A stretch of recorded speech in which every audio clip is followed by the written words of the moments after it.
buscando ao Senhor de todo o nosso coração, ou assumindo um compromisso para valer com Deus, sabe? Um compromisso de todo o coração. Nós vamos estar vendo 3 tipos de compromissos que você pode ter com Deus.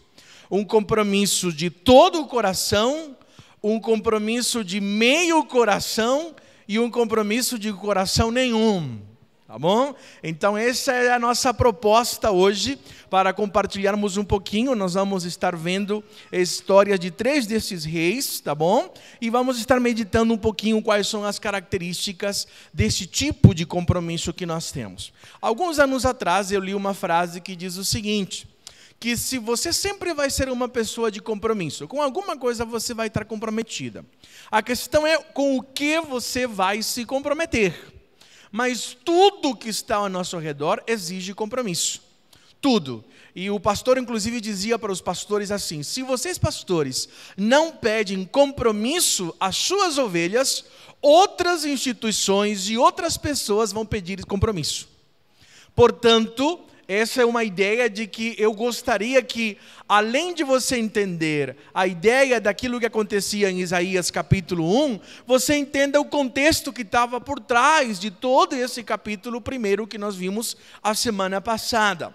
Tá bom? Então vamos falar dessa primeira geração, e eu quero exemplificar com o rei Isaías. Vamos começar lá pelo finalzinho. Foi um rei também que realizou uma reforma espiritual também no seu reinado.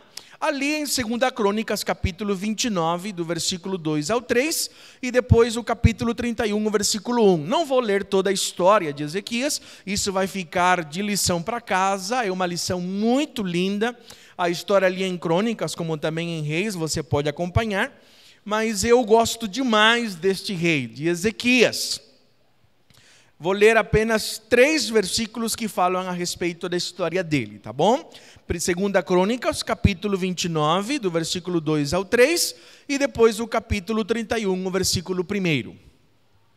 2 Crônicas. 2 Crônicas fica depois de 1 Crônicas, para ajudar você. Ou se preferir, entre Gênesis e Apocalipse. Está bem ali mesmo. 2 Crônicas, capítulo 29, versículo 2 e 3, e depois o capítulo 31, o versículo 1. Ok, amados? Todos estão com a sua Bíblia? Se tem alguém que não tem a Bíblia, você compartilha. Olha, do ladinho, assim, bem educadamente, você compartilha a Bíblia com esta pessoa. Aí ela vai acompanhar também, tá bom? 2 Crônicas, capítulo 29, versículo 2 e 3, diz assim: Ezequias tinha 25 anos de idade quando começou a reinar, e reinou 29 anos em Jerusalém. O nome da sua mãe era Ábia, filha de Zacarias. Ele fez o que o Senhor aprova, tal como tinha feito Davi, seu predecessor. No 1º mês do 1º ano do seu reinado, ele reabriu as portas do templo do Senhor e as consertou. Novamente, lembrando para os irmãos, toda reforma na nossa vida começa com um relacionamento com Deus. Hoje pela manhã, nós vimos a respeito do que é justificação. Vimos Romanos capítulo 5, versículo 1, que diz assim: justificados temos paz com Deus. Amados, não se enganem. Se não há paz com Deus, se a restauração da sua vida não começar com o seu relacionamento com Deus, todas as outras coisas se comprometem. Não há como você poder enganar-se. Mexe com o seu estado de humor, mexe com o seu estado psicológico, um estado de desânimo, mexe com as suas questões físicas, ao ponto que Davi no Salmo 32 diz assim: se o meu corpo geme, os meus ossos sentem peso por causa da distância, do relacionamento com Deus. Como nós estamos nessa ideia de reforma, na ideia de reconstrução, gostaria de aplicar estes princípios na ideia da nossa família, do nosso dia a dia, do casamento, do relacionamento com os filhos. Quando há algo a ser restaurado, não comece mudando os fatos, tratando os sintomas, lidando com os problemas. Tem gente que quer primeiramente resolver o problema antes de resolver o relacionamento com Deus, o relacionamento um com o outro. Eu falo, quando pessoas brigam, quando há desentendimento em família, eu digo, a última coisa que você tem que resolver primeiro é o problema. Eu estou falando aquilo que causou a briga. Não adianta. Primeiro eu tenho que resolver o meu relacionamento. Porque se eu não resolver o relacionamento, não tenho condições de resolver os problemas.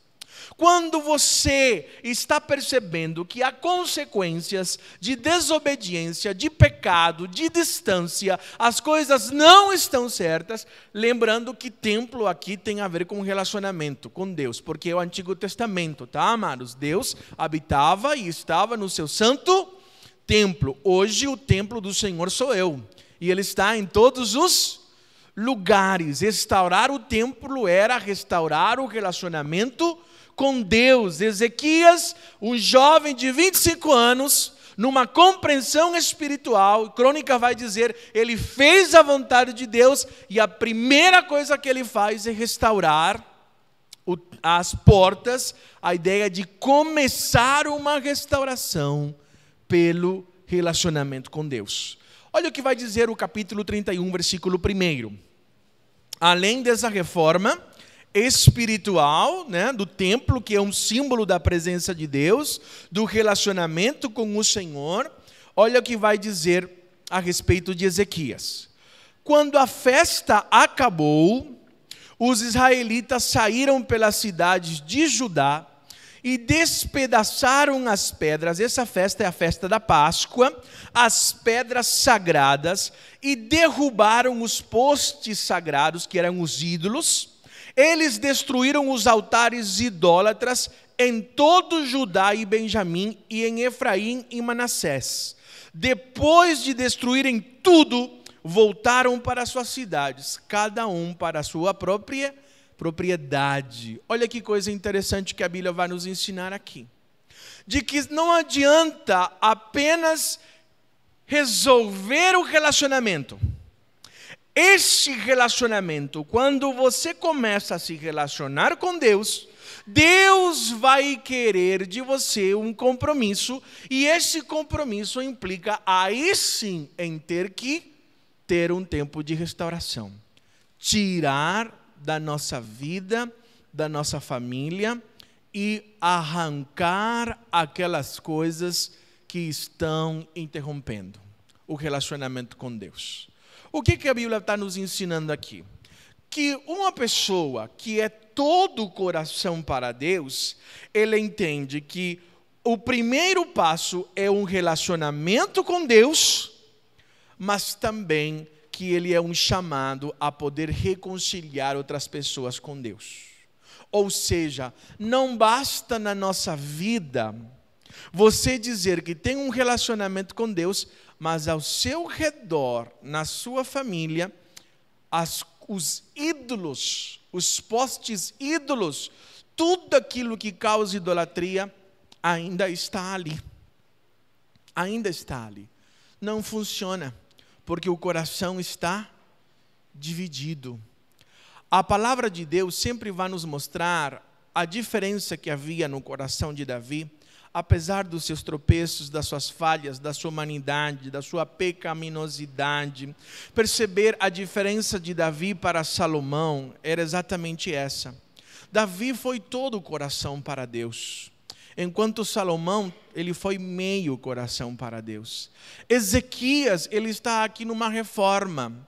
É um momento de reforma, experimentando grandes vitórias, experimentando grandes conquistas, experimentando o agir de Deus. Se você ler, você vai ver as vitórias vitórias que o povo experimenta por causa da opressão de Senaqueribe. Você vai ver os milagres de Deus acontecendo. Você vai perceber que essa ideia de dizer: Senhor, eu volto para o teu templo, eu volto a assumir uma aliança, mas eu preciso tirar da minha vida, da minha família, da minha casa, aquilo que não é de Deus, ainda que não esteja praticando. Porque tem gente que diz assim: não estou fazendo nada de errado, mas o pecado continua lá escondido, guardado. A ideia de, em qualquer momento vou percorrer a isto. E a Bíblia vai dizer que o pecado causa dependência, o pecado vicia, qualquer que ele seja. Causa dependência. Quais são as características, então, de uma pessoa que é todo o coração para Deus? Ama as pessoas e usa as coisas. Ama as pessoas. Primeiro lugar, pessoas. Coisas são coisas. Coisas são para usufruir, para o benefício. São meios e não fins. Não é o alvo. Nós vivemos numa sociedade onde o alvo da vida são as coisas. A profissão, a casa, o carro, a prosperidade. Este é o alvo de muitas pessoas. E a Bíblia vai dizer que estas coisas são consequências na nossa vida e não objetivo. E não alvo. O alvo da nossa vida é o relacionamento com Deus. Este, quem é coração, quem é todo o coração, conhece a Deus e relaciona-se com Ele intimamente e continuamente. Entende que começar um dia começa em reconhecer esse dia como a presença de Deus, como um dia do Senhor, como um dia que o Senhor deu e da qual eu sou administrador desse dia, que eu vou reconhecer, vou consagrar ao Senhor, vou dedicar esse dia ao Senhor. Reconhece que tudo que está acontecendo ao redor não são coisas apenas por acaso, mas que o Senhor está no controle e que todas as coisas cooperam para o bem. Em momento algum a Bíblia diz que todas as coisas são boas. A Bíblia diz que todas as coisas cooperam para o bem daqueles que amam a Deus. Começar um dia com todo o coração, não vai viver no desespero, não vai viver ansiosamente. Também não quero dizer que não vai sentir ansiedade. Sentimentos e ansiedades fazem parte da humanidade, irmãos. Se você já sentou na cadeira de um dentista, você sabe o que é ansiedade. Já sentou? Se você ficar esperando escutar aquele barulhinho, então você com o coração começa... Alguns já estão fazendo até cara de assustado ali, né? Já sentiu ansiedade? É normal, viu? Agora, se você sentar na cadeira com aquela ansiedade toda, seus músculos vão contrair, vai ficar tudo duro, a anestesia vai doer, você vai ficar todo travado, a médica vai pedir para você abrir sua boca toda hora, vai causar mais dificuldade. Então é melhor você, entender que não dá para controlar isso. Você precisa se entregar às mãos de uma dentista. Certo? Está entendendo que essa ansiedade é uma reação natural do ser humano a tudo aquilo que ele quer controlar e não consegue. Faz parte da nossa vida. Porém, aí você entende que acima de você há alguém muito maior do que você, superior a você, e que você entregou sua vida a Ele, que você é todo o coração, e você pode descansar, e você entende o que é sábado, você entende o que é descanso, você diz assim: Senhor, eu preciso aprender a descansar no Senhor. E isto é uma vida de gratidão, de oração, de intercessão e ações de graça. A Bíblia vai nos ensinar a respeito disso. Conhece as obras do Senhor. Ele sabe aquilo que é importante. Quais são as suas prioridades? Primeiro Deus, depois eu. As prioridades de todo o coração: primeiro Deus, depois eu. Ele tem uma vida espiritual. A sua vida espiritual, podemos dizer, usando a linguagem de Apocalipse, é quente, aquecido, o coração é vibrante, há uma espiritualidade contagiante, há uma capacidade de perdoar, de amar, olha as pessoas como pessoas. O que significa isso?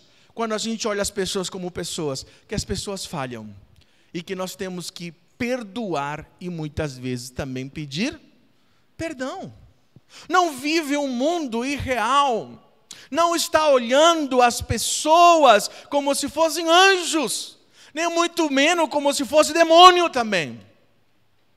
Tem uma visão adequada das pessoas, entende, celebra a vida e percebe que o Senhor está controlando e que o Senhor pode reverter todas as coisas e transformar em bênçãos para nossas vidas, as nossas dores, aflições e dificuldades. Você está conseguindo entender o que é todo o coração? É entender que a sua vida não é mais sua, amado, porque você voluntariamente a entregou a Jesus. Ezequias, ele foi um grande reformador espiritual.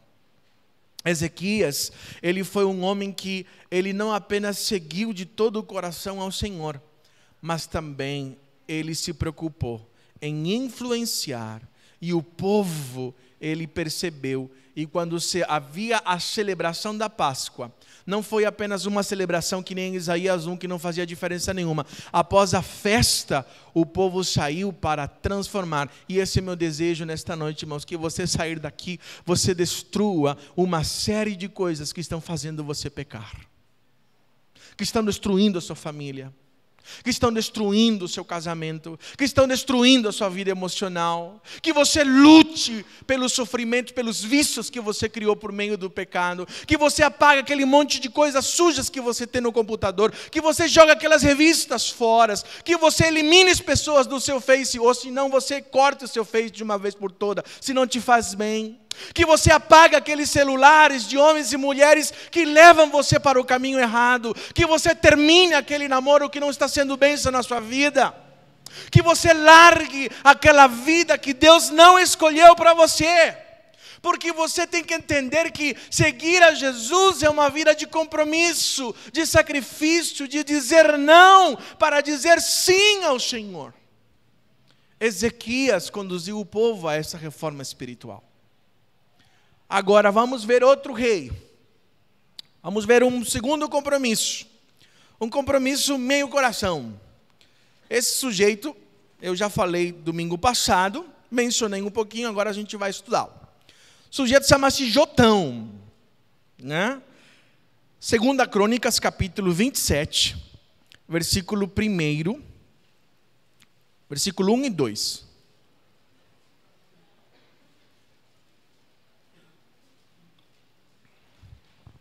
Segunda Crônicas, capítulo 27, versículo 1 e 2.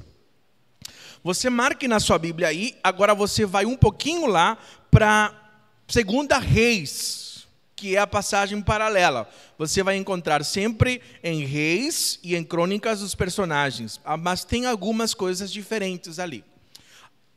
O meu professor disse que Reis é a história enquanto ela está acontecendo, e Crônicas é a história que já passou, olhada pela perspectiva de Deus. O meu professor dizia assim que Reis é a história olhada da perspectiva como um homem está enxergando o momento, e Crônicas como Deus está enxergando essa história. Eu achei muito interessante essa colocação do meu professor de Antigo Testamento. Vamos lá. 2 Crônicas 27, de 1 a 2, e depois 2 Reis, capítulo 15, versículo 3 e 4, tá bom? Você vai colocar ali, vamos ler essas duas passagens ao mesmo tempo, porque uma completa a outra. É 2 Reis 15, versículo 3 e 4, e 2 Crônicas 27, 1 e 2. Todos estão comigo? Amém? Vamos lá. Jotão tinha 25 anos de idade quando começou a reinar, mesma idade de Ezequias. E reinou 16 anos em Jerusalém. O nome da sua mãe era Jerusa, filha de Zadok. ele fez o que o Senhor aprova, tal como seu pai. Olha que coisa interessante, né? Ele fez o que o Senhor aprova. Assim falou sobre Ezequias, certo? Mas tem uma diferença, tem um mais aí. Mas ao contrário deste, não entrou no templo do Senhor, que é Urias, o seu pai é Urias, tá bom? Que entrou no templo do Senhor. O povo, contudo, prosseguiu em suas práticas corruptas. Aqui me chamou a atenção. Porque todos os outros reis que a Bíblia diz assim, e este fez segundo a vontade do Senhor, você vê que o povo também está seguindo. Mas aqui o rei serviu ao Senhor, mas o povo não. Equivale a dizer, um pai serviu ao Senhor, mas os seus filhos não. Né? Um pastor serviu ao Senhor, mas as suas ovelhas não. O que acontece com esse negócio? Por quê? Por que isso? Aí Reis vai nos explicar um pouquinho melhor isso. 2 Reis, capítulo 15, versículo 3 e 4. Agora vamos lá para 2 Reis, capítulo 15, versículo 3 e 4. Estão comigo? Ele fez o que o Senhor aprova, tal como seu pai Amazias, que é Urias. Contudo, os altares idólatras... Urias, eu falei Uzias, viu gente? Não é Urias, é Uzias. Contudo, os altares idólatras não foram derrubados. O povo continuava a oferecer sacrifícios e a queimar incenso neles. O que aconteceu ali? Os altares idólatras, os postes ídolos, aquilo não foi destruído. Era um rei que serviu ao Senhor, mas que não causou reformas espirituais. Contemplativo. Era o tipo de crente que segue ao Senhor, mas que não está fazendo diferença nenhuma. É o crente que conhece a vontade de Deus, mas não se importa com o que está acontecendo ao seu redor. É o crente que busca servir ao Senhor, mas não está exortando e preocupando-se com os seus filhos. Não está cuidando daquilo que é disciplina, da liderança ativa, daquela que causa reformas, daquele que disciplina, daquele que destrói aquilo que não é de Deus. Ele não destruiu, os altares continuaram ali, e o povo ia e se prostrava diante de outros ídolos. Quais são as características desta geração, meio coração? Ama as coisas e usa as pessoas. Deu para entender a diferença? Enquanto o outro ama o Senhor e usa as coisas, aqui ele ama as coisas e usa as pessoas. As pessoas são apenas um meio. É uma relação sempre de interesse. Não é um relacionamento de amor, de afeto, de bondade, de generosidade. É um relacionamento tipo, o que eu vou ganhar com isso? Não é um relacionamento de crentes que se sujeitam a uma disciplina, a uma orientação, de pessoas que só se relacionam se eu vou me dar bem com alguma coisa. Eles não estão querendo pregadores que confrontem os seus pecados e lhe digam, você não está no caminho do Senhor. Estão querendo pregadores sempre que falem como você vai conseguir, como você vai conquistar, como você vai ser e como você é bom e como fazer para você prosperar e se dar bem na vida. É meio coração, é superficial. Conhece o Senhor, mas não há lugar para reforma, para transformação. Não conhece as obras do Senhor. Não se envolve com as obras do Senhor. Conhece a Deus, mas relaciona-se com Ele habitualmente, de vez em quando. Trabalha muito na obra de Deus, mas tem pouco relacionamento profundo com Deus. É o meio coração. Sabe quais são as prioridades de uma pessoa meio coração? Primeiro eu, depois Deus. Primeiro eu, depois Deus. Ele não é uma vida espiritual. A gente classifica essa pessoa como uma pessoa carnal. Sabe o que é um crente carnal? Ele tem Jesus, mas quem está comandando a sua vida não é o espírito, é a carne. São os seus desejos. Ele está sempre derrotado. Ele está sempre em fracasso espiritual. Ele não consegue viver os frutos do Espírito Santo de Deus, porque sua mente está tomada pelos valores do mundo. Para ele é natural dizer, eu sirvo Deus, eu temo Deus, vou no domingo na igreja, mas eu também curto tudo aquilo que o mundo está me oferecendo, pois não tem nada a ver. Assim pensa. É morno, é morno. É parte do coração, só parte do coração para Deus. Quando as lutas vêm, ele sabe para onde correr, ele corre diretamente para Deus. Aí ele vira crente. Depois que fica bom, aí ele volta novamente para uma vida de carnalidades. Jotão era um homem que sabia, temeu ao Senhor, mas ele não quis assumir um compromisso com Deus. É assim que muitos crentes, aliás, eu costumo dizer, esta tem sido a realidade da igreja de hoje. A realidade da igreja de hoje, principalmente no Brasil, o brasileiro ele é muito espiritualista, ele gosta das coisas espirituais. Ele considera e acha muito bom, ele gosta do culto, ele gosta de ouvir a palavra de Deus. Mas se você apertar um pouquinho o compromisso dele, não fica. Não fica. Ah, não. Aí já está sendo muito radical. Aí já está sendo, né? Pastor, cuide das suas ovelhas, daqueles que querem, deixa que eu cuido da minha. Se tiver filho, a gente dizer, olha, seu filho está assim, precisa, já não gosta, se ofendeu, né? Se ofendeu, não gosta não. Não está pronto para ouvir não, né? É um coração que a razão tenho eu. Não quer aprender, não quer crescer. Sabe, é um crente que vive sendo menino espiritualmente a vida inteira. É o meio compromisso, costumo dizer, conhece o crente casquinha de ferida? Conhece o crente casquinha de ferida? Eu ouvi essa de um pastor esses dias, né? Tocou um pouquinho, ai, doeu, não quero saber mais. Mas está muito sensível. Qualquer coisinha, né? Qualquer coisinha diz assim, não quero saber mais, vou embora. Me olhou feio.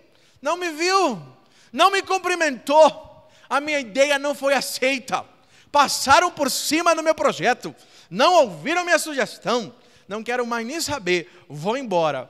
E é engraçado que esse pessoal muda para uma igreja onde ninguém liga para eles, mas eles estão lá, foi para um lugar. Não se deixa tratar, não se deixa curar, não se deixa confrontar, não se deixa dizer, até quando vai ficar assim, homem? Até quando vai ficar mulher nesse mais ou menos? Abraça esse negócio de uma vez por todas.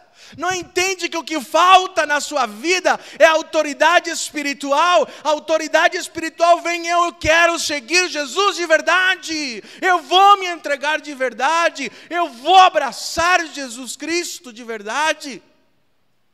E não pelas metades.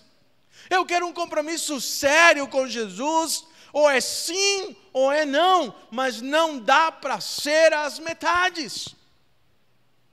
Por quê? Porque quem está pelas metades compromete a próxima geração.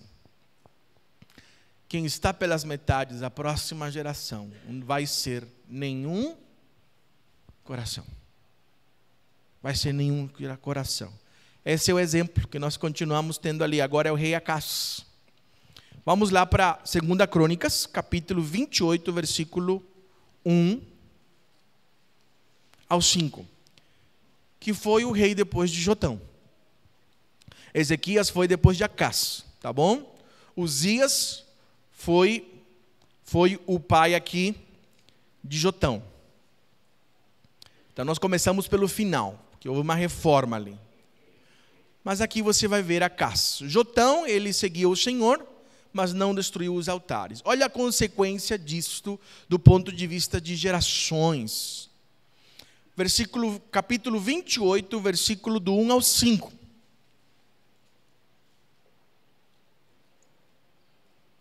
Segunda Crônicas, capítulo 28, do 1 ao 5. Estão comigo? Acás tinha 20 anos de idade quando começou a reinar. E reinou 20 anos de idade. Eu falei 25, né? Acás tinha 20 anos de idade quando começou a reinar e reinou 16 anos em Jerusalém. Ao contrário de Davi, seu predecessor, não fez o que o Senhor aprova. Ele andou nos caminhos dos reis de Israel e fez ídolos de metal a fim de adorar os Balaíns. Queimou sacrifícios no vale de Ben-Inom e chegou até queimar seus filhos em sacrifício. A Moloque, que era um deus que aceitava o sacrifício de crianças, imitando os costumes detestáveis das nações que o Senhor havia expulsado de diante dos israelitas. Também ofereceu sacrifícios e queimou incenso nos altares idólatras, no alto das colinas e debaixo de toda árvore frondosa. Por isso o Senhor, o seu Deus, entregou-o nas mãos dos reis da Síria. Os arameus os derrotaram, fizeram muitos prisioneiros entre o seu povo e os levaram para Damasco. Israel também lhe afligiu grande derrota. Você percebe sempre essa coisa, né, irmãos?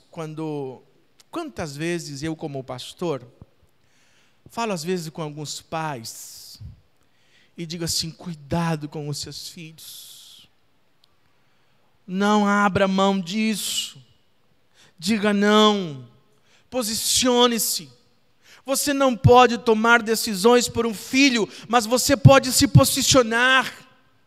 Não tenha medo de dizer: isso não é de Deus, isso é de Deus. Isso não agrada ao Senhor. Não tenha medo de se posicionar, porque é a sua geração que está se comprometendo com isso. Aqui você percebe Jotão sentando, seguindo ao Senhor, mas os altares ali, o seu filho fez coisas piores, ao ponto de o texto dizer, imitou aquilo que outras nações fazem, que fez coisas abomináveis, ao ponto de queimar os seus filhos em sacrifício vivo, oferecer a deuses, buscando prosperidade, buscando, coisas, conquistas, vitórias. Quando você emeia o coração, a próxima geração se compromete. A próxima geração não vai seguir o Senhor. Quantos pais que estão cheios de medos, quanta gente às vezes que tem dificuldade de confrontar e dizer assim: não é de Deus isso. Quais são as características de uma pessoa que nenhum coração? A geração conflito, a geração briga, a geração nenhum coração. Ele usa pessoas e usa as coisas. É sempre um relacionamento de ser usado e de usar. Parece que quando eu olho psicologicamente, ou emocionalmente, ou de repente nesse olhar que eu tenho participado na faculdade, e ontem eu me reuni, estive durante uma palestra, curiosamente, houve um simpósio na Univap de psicólogos de 40 anos de profissão, falando sobre a área familiar e os relacionamentos conjugais na perspectiva dos psicólogos terapeutas. Fiquei muito curioso, eu falei assim, não resisti, vou lá, né? Eu fui com outros colegas pastores e ficamos ouvindo, e é muito interessante os diagnósticos, muitos testemunhos daquele, pareciam crentes pastores falando da realidade do ser família hoje, e o que nós vemos é exatamente isso, e os psicólogos estão dizendo assim, ontem aquela galera de 40 anos, cabelo branco, assim, falando para os jovens, dizendo assim, gente, né? Precisamos dizer, as pessoas estão sendo usadas e se usando, estão se usando e se machucando.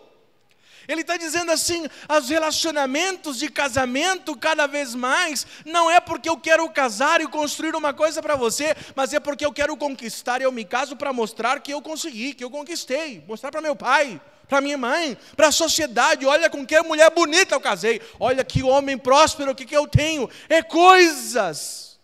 As pessoas são nada mais que objetos, e o que acontece? Objetos são descartáveis, porque depois você enjoa. Não é assim quando você compra sapato novo? Você se sente o máximo com um sapato novo, não é verdade? Depois de uma semana, acabou. Acabou. Agora você olha para a revista e fala assim, esse que é sapato. E tem gente que olha para a esposa e olha para a revista e diz, essa que é mulher. Essa que é homem. Você está rindo, mas é verdade. Os relacionamentos e as pessoas são descartáveis. É um relacionamento cuja marca não tem essência, não tem vida, não tem preço. Usa as pessoas e usa as coisas. E é usada também. Assim são os relacionamentos. Supérfluos. Não há vida. Não conhece a Deus e não se relaciona com Ele. Ele quer coisas rápidas. Por que idolatria? Qual é a essência da idolatria hoje e antigamente? É que para todo problema que você tem um Deus. Você tem um Deus. Até hoje é assim. A ideia de, Ana, a este poste ídolo vai me dar tal coisa, esta coisa aqui vai me dar tal coisa, essa coisa aqui vai me proteger disso, esse aqui vai me dar aquilo, esse aqui vai me dar todo. E aí eu tenho um monte de ídolos e um monte de coisas que eu não sei qual vou servir, e eu tenho que oferecer um pouquinho de sacrifício a tudo para poder me proteger. Que tolice! Aí Deus vai dizer, olha como você está perdido e confuso. E o pior de tudo que você não vê, que você está escravo de tudo isso. Que você está escravo de tudo isso. Você está perdendo as suas batalhas, as suas guerras. As suas conquistas estão vazando pela mão. Os seus relacionamentos estão se deteriorando. Você não sabe mais o que é viver. Aquilo que você disse que você era livre porque você queria fazer o que você queria é mentira, porque são os seus vícios e as suas dependências que dominam você hoje, que destroem você, que você não consegue controlar, que detonam com tudo que é aquilo que Deus criou para você ser. Acaz é o tipo exatamente dessa modernidade que nós vivemos, onde as pessoas dizem, não tem Deus, tanto faz, de qualquer caminho está bom, o importante é ter algum tipo de espiritualidade.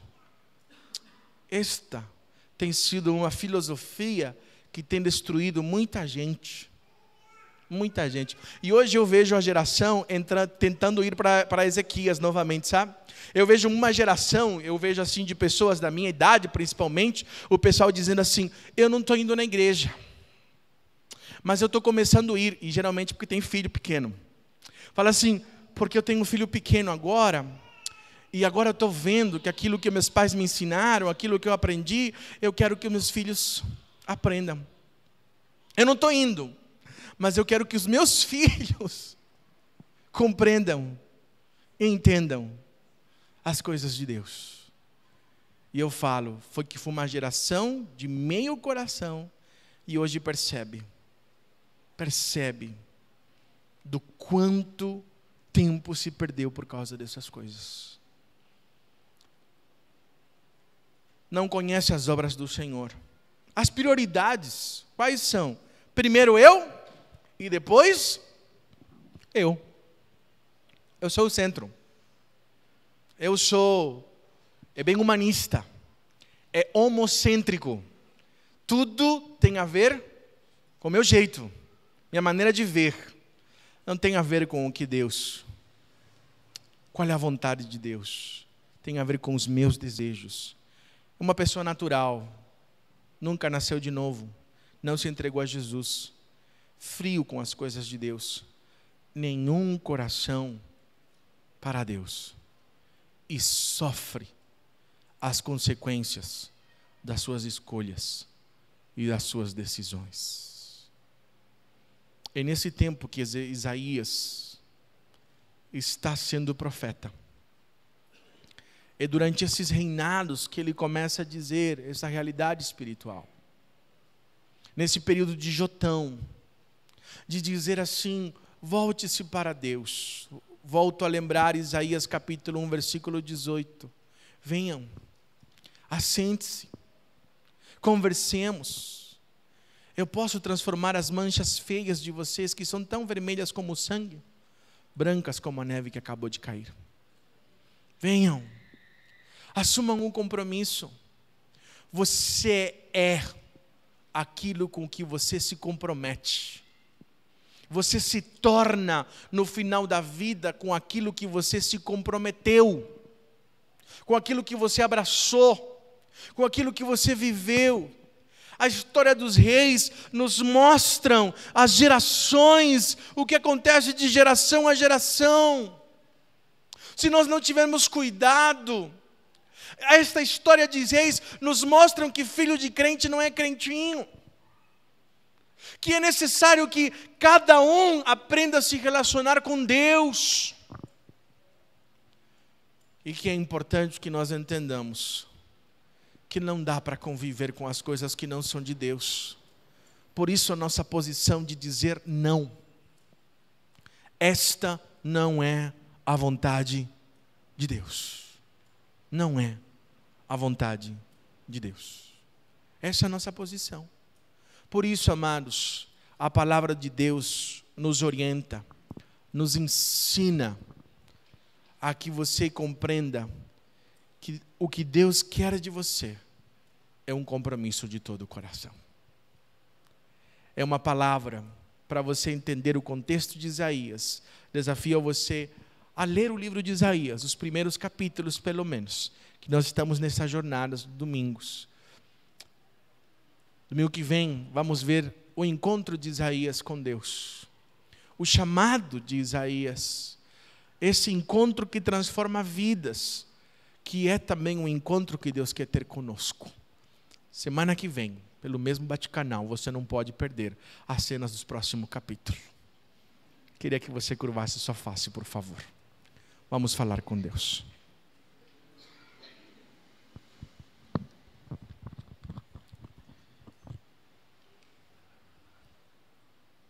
Como está o seu compromisso com Deus? Como está o compromisso da sua família com Deus? Como está o relacionamento que você tem com o Senhor e com as coisas? Sendo usado, usando as coisas, amando mais as coisas, ou amando Deus e usando as coisas? Em que lugar ocupa o Senhor na sua agenda? Prioridade? Eventuais? Quais são os lugares das prioridades do Senhor na sua vida? Primeiro, Deus começa sempre com Deus, amados. No prático, no dia a dia, na oração, no clamor, na gratidão, no reconhecimento da sua graça, da sua misericórdia, no temor, na alegria, louvá-lo, na tristeza, correr ao seu encontro, importar-se com o que está ao seu redor. Amado Senhor, eu quero te pedir perdão, Senhor, quando todas as vezes nós não percebemos, muitas vezes, quando nosso coração está dividido. Está metade tentando seguir o Senhor e outra metade tentando seguir o mundo. E não dá, diz a tua palavra. Ou é a carne ou é o espírito. Senhor, o nosso compromisso afeta outras pessoas, Senhor. Eu te peço perdão, Senhor, quantas vezes nós temos sido como Jotão. Tememos o Senhor, mas deixamos muitas coisas que não são tuas, sem serem arrancadas da nossa vida. Por isso, Senhor, eu te peço em nome de Jesus a tua misericórdia por nós. Quanta gente, Senhor, está ali como a caça, longe, Senhor, sem compromisso contigo. Em nome de Jesus, lava-nos com o teu sangue e purifica-nos. Limpa-nos, ó Senhor. Deus Todo-Poderoso, eu queria clamar por cada pessoa que está aqui e que precisa sentar-se, Senhor, diante de Ti, ser lavado das suas manchas, dos seus pecados, ser transformado, começar uma nova geração, olhar para Ti e dizer: o Senhor quer uma nova herança, uma nova história na minha vida, um novo começo, um restaurar, um novo casamento, com a mesma pessoa, mas um novo casamento, uma história diferente, um novo recomeço com os filhos, com a vida cristã, a reconciliação com Jesus. Ali onde você está, reconcilie-se com Jesus, volte para os braços do Pai. Não importa quão feias sejam as manchas, Ele pode limpar. Ele te convida a sentar-se com Ele e dizer: Senhor, me perdoa, eu preciso ser lavado. Dizer: não tenho forças, meus desejos me vencem. Em nome de Jesus, Senhor, eu clamo diante de Ti. Ajuda-nos, ó Pai. Perdoa, Senhor, a Tua igreja. Perdoa os nossos pecados. É no nome de Jesus que eu oro diante de Ti. Amém.